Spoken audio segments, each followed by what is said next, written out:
So I was working on this piece and I was thinking maybe it can be a good idea if I create my sky as a reference to color pick my shadow color and maybe direct color um, instead of searching for references. And I have to mention that I'm not a professional artist and this is not an educational video. I just had this idea and I just wanted to create a real quick video about it.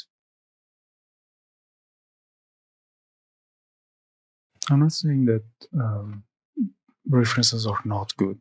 Actual good reference is the best solution for it, but sometimes it's really hard to find a good reference. And you might find the sky, but you don't have enough information for your shadow or other information that you want.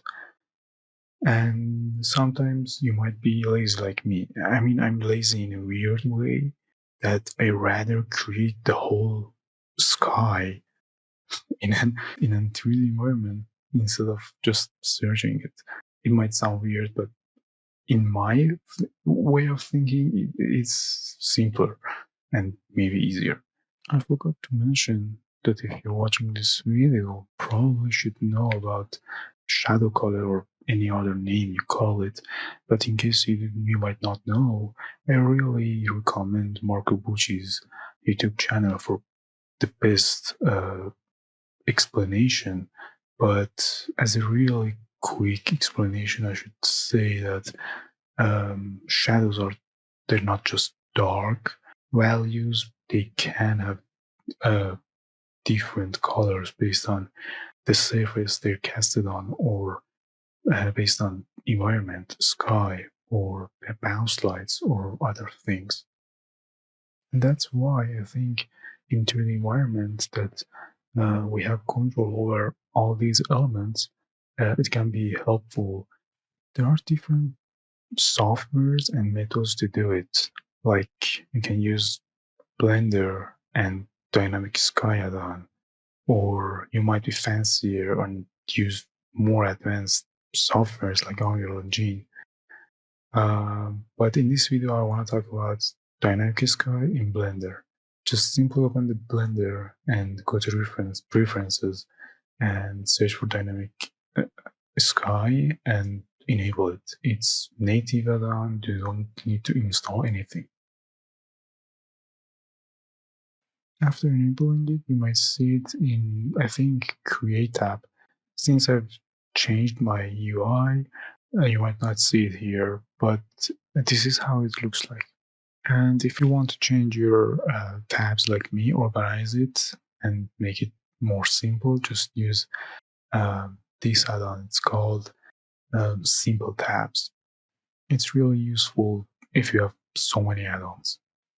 So now just click on the create and change your world in the world tab to dynamic 1 and then you might see these options. I don't want to explain every single one of them because in my opinion they sometimes act weird, but change to rendering mode and you see it actually works very well.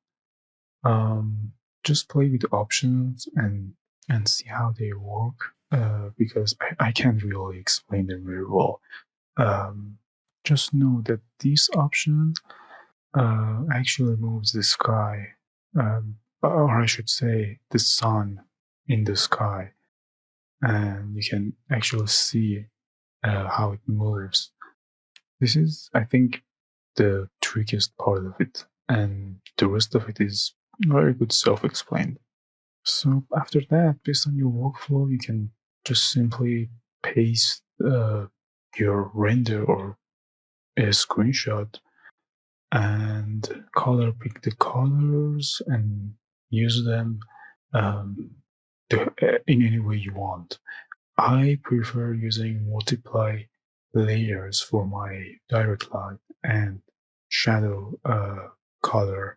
So this is how I work. But feel free to just to test it and use it as a tool, or maybe use other softwares like Unreal Engine if you find if you find them more accurate, which they actually are.